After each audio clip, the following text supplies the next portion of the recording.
최근 영국 육군은 강원도 인제에 있는 KCTC에서 매년 연합훈련을 하고 싶다고 밝혔습니다. 영국 육군은 영국은 국토의 85%가 산지라면서 한국은 이에 매우 적합한 장소라고 덧붙였습니다. 한국의 험한 지형은 물론이며 준비된 군 인프라, 그리고 북한을 마주하고 있는 긴장감 등은 그 어디에서도 볼 수 없는 훌륭한 조건이라면서 한국에 대해서 훈련 최적 장소라 극찬을 한 것입니다. 일각에서는 영국에서 갑자기 이런 반응이 나온 것이 다소 생소하며 신기하다는 반응을 보이는데요. 그러나 최근 우크라전을 비롯해서 각국 군대가 실전에 가까운 훈련이 필요하다는 인식이 생겨났으며 그에 따라 영국처럼 소수의 부대 혹은 특수부대, 실전 투입 부대 등은 전 세계 최고의 자리를 찾고 있습니다.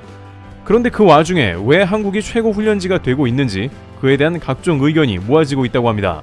특히 미군에서는 한국조차 모르는 이유로 한국을 최고의 장소로 꼽는다고 하는데요. 미군은 한국에 주둔하면서 연간 4차례의 훈련을 갖습니다. 이것은 한미연합훈련으로 알려져 있는데 일각에서는 미국에서 한국의 훈련을 매우 즐겨하며 한국의 지형을 매우 좋아한다고도 이야기하고 있습니다. 2019년 3월 미국의 해병대는 하와이에서 한국까지 날아와 전투태세를 갖추는 훈련을 실시했습니다. 보통 미군이 멀리서 와봤자 오키나와나 괌 정도였지 하와이에서 한국까지 훈련을 하러 온 것은 이례적입니다. 그러한 이유는 다양한 한반도 정세와 군사적 이유가 맞물려 있지만 네티즌들은 한국이 훈련하기 좋은 장소이며 이와 같은 많은 증거가 있고 한국은 여러가지 이유로 군사국가들이 군침을 흘리는 장소라고도 말합니다. 가장 주된 이유로는 아이러니하게도 훈련하기에 매우 좋지 않은 환경을 가지고 있다는 험한 지형 때문입니다. 한국의 산과 산맥들은 험산줄령 혹은 고산줄령이라고 불리우며 험한 산세를 자랑하는 모습을 보이고 있습니다. 한반도의 산지는 국토의 70%이며 크고 작은 48개의 산맥, 총 4,400여 개의 산이 있는 곳입니다. 그러면서 기후는 4계절이 뚜렷하여 봄, 여름, 가을, 겨울을 모두 체험할 수 있는 훈련하기에 좋은 조건입니다. 물론 미국에도 한국과 같은 지형이나 기후가 있습니다. 그러나 한국은 실전용, 훈련용으로 제격이라는 것이죠. 한국은 좁은 땅덩어리이지만 온갖 지형새가 다 갖춰져 있으며 오히려 지역이 좁아서 훈련하기에 좋습니다. 또한 미국이 오랫동안 상대해오고 있는 러시아의 추운 기후도 러시아와 가까운 한국에 주둔하며 체험할 수 있는 것입니다. 한국이 뭐 얼마나 추워서 그러냐고 묻는 사람들이 있습니다만 휴전선 바로 앞의 철원은 러시아 모스크바보다 추울 때가 잦으며 철원에서 현역 근무를 하던 경계병들은 수은주가 영하 수십 도를 측정을 못해 깨져버린 경험을 할 정도로 극한 추위도 경험했습니다. 중동 지방과 같은 낮에는 덥고 밤에는 추운 사막 기후도 군인들에게 있어 험난한 것은 마찬가지지만 그런 곳은 모두 움직이는 시간이 정해져 있는 반면에 한국과 같이 숲과 험한 산이 있는 지형은 예측 불가로 더욱더 작전이 중요해지며 써야 하는 각종 군수 물자들도 극한 환경에 잘 견딜 수 있는 것으로 준비해야 하는 것입니다. 또한 삼면이 바다로 둘러싸여 있어 육해군이 동시에 진행하는 상륙작전 관련한 훈련을 하기에도 좋습니다.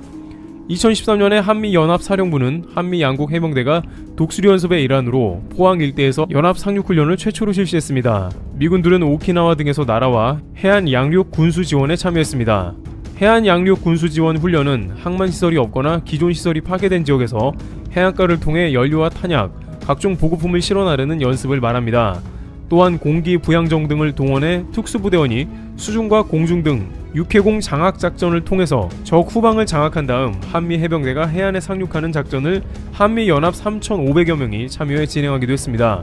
이러한 대규모의 훈련을 빠른 시간 안에 효율적으로 준비해서 진행할 수 있는 나라는 지구상에 거의 없을 뿐만 아니라 훈련을 하기 위한 지형을 비롯해 모든 조건이 잘 갖춰준 곳 역시 그리 많지 않을 것 같다는 의견도 나오는 것입니다.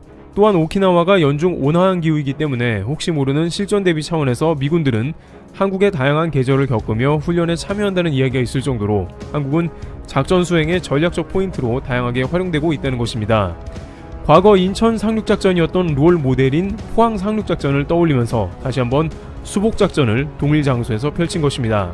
당시 훈련을 했던 현역 사병들은 각종 보급품들은 대부분 극한 기후에 적응이 가능하도록 하게 하는 식품을 비롯해 의료용품, 의류 등이었다면서 한국에서 극한 기후의 상황에서 작전을 펼치는 것을 가정하고 진행됐다고 밝혔습니다.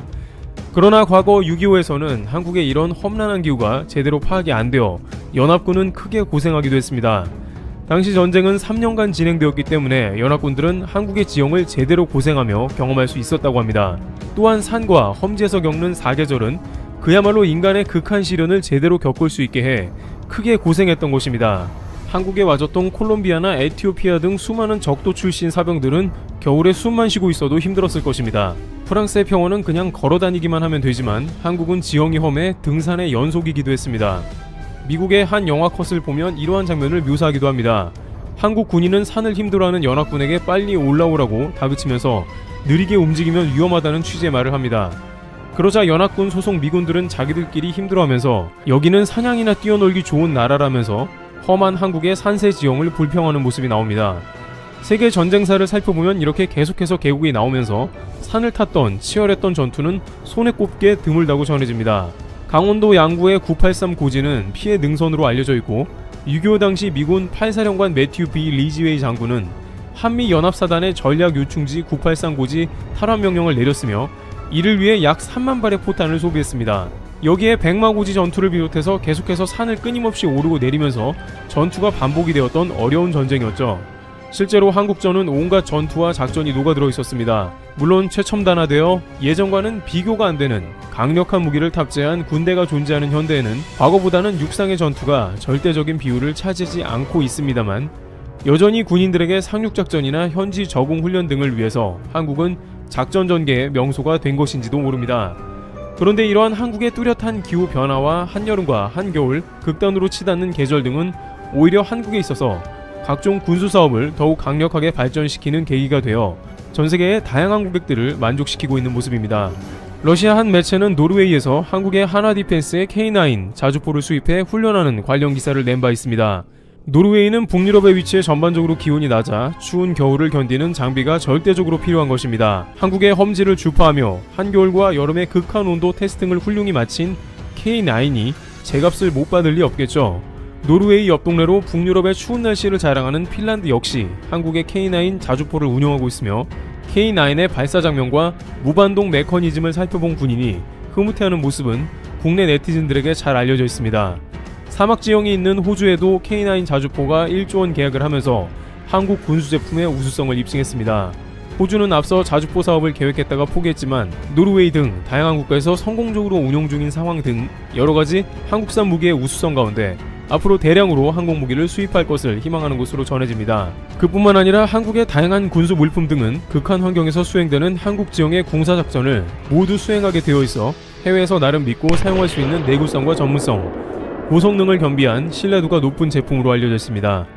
여기에 실전 감각으로 긴장감을 느끼기에는 한국이야말로 최적의 장소로 판단된다는 의견도 나오고 있습니다. 삼면이 바다로 된 한국은 1년 내내 자망이 가능한 핵잠수함을 개발해야 한다는 목소리가 나오고 있습니다. 과거부터 핵잠 개발에 의지를 보이고 있으며 최근 미국과 관련 논의를 진행 중이라는 보도가 일부 나오기도 했습니다.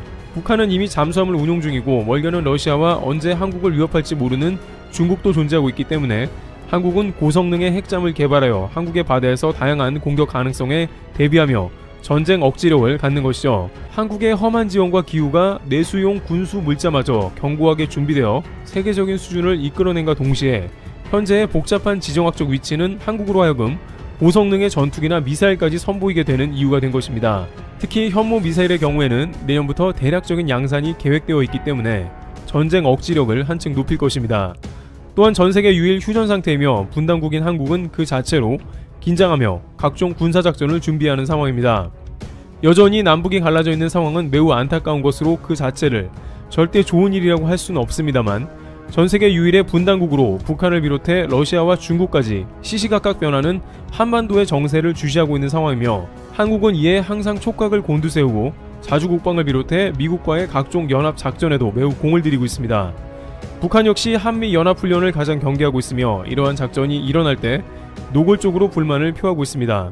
이와 같이 한국은 기본적으로 지정학적 위치상 항시 군사적 대비를 하고 있어야만 하는 나라임은 물론이고 특유의 산세지형과 뚜렷한 사계절로 인해서 군사훈련이나 각종 군수장비를 테스트하는 좋은 위치로 언급되고 있습니다. 앞으로 자주국방을 강화하는 가운데 한국의 군수산업이 더욱더 발달하는 계기가 될 것이라는 전망이 나옵니다. 잠시 구독자 여러분을 위해 가정의 달 효도와 더불어 가정과 본인도 챙길 수 있는 선물을 소개해드리고자 하는데요. 저희 채널에서도 주변에 선물을 해드렸는데 뿌리채 산삼을 드렸더니 즙과는 달리 신기해하기도 하시고 비주얼상으로도 보기 좋다면서 매우 만족하셨는데 산삼 뿌리 선물은 그 자체로 여러 면에서도 좋은 것 같은데요. 이번 산양 산삼은 1+1으로 한 뿌리씩을 더 드리는 행사이니 내용 참조하셔 좋은 선물 되셨으면 합니다. 어르신들은 오래전부터 기력을 회복하고 체력을 다스리는 데 산삼을 써왔는데 그랬기 때문에 명절 선물이나 귀한 분들을 챙겨서 드려왔던 것으로 유명합니다. 특히 산양산삼은 본래의 산삼과 가장 가깝다는 평가를 받고 있는데요. 하지만 최근 각종 과장 광고는 물론이고 믿을만한 삼을 구매하는 것은 쉽지 않은데 경기 용인 봉의산 일대에서 3대에 걸쳐 7년근 산 뿌리를 재배하는 사장님이 계십니다. 특히 소개드리는 산양산삼은 진세노이드 함량 수치가 높고 나이가 많은 산삼이기에 더 그렇다고 합니다. 또한 그 이유는 뇌도 마디가 3, 4개 있다는 7년근삼을 주로 재배하고 있기 때문인데 지금 소개드리는 산양산삼은 최대한 자연환경과 일치하며 강원도산 생익기를 사용하고 있기에 특히나 다른 나라의 산삼보다 더욱 많은 진세노이드 성분이 포함되어 있다고 합니다. 일부 국가에서는 산삼이 크다고 좋다고 하는데 농약 없이 자란 삼은 크기가 작고 귀합니다. 사람의 손을 타지 않고 자연 그대로의 풍파, 병충해, 스트레스를 받고 자랐기 때문이죠. 이 산양산삼은 유아 어린이 청소년부터 성인에 이르기까지 다양하게 복용할 수 있으며 우유, 꿀과 같이 하여 소량 복용이 가능하며 뿌리째 드셔도 무방하다고 합니다. 패키지도 명절 특전으로 보자기로 포장되는 등 매우 고급스럽고 산삼의 가격도 합리적입니다. 고정 댓글을 통해 구매 링크를 제공해드리며 좋은 선물이 되시기를 바라겠습니다. 트래블튜브였습니다. 감사합니다.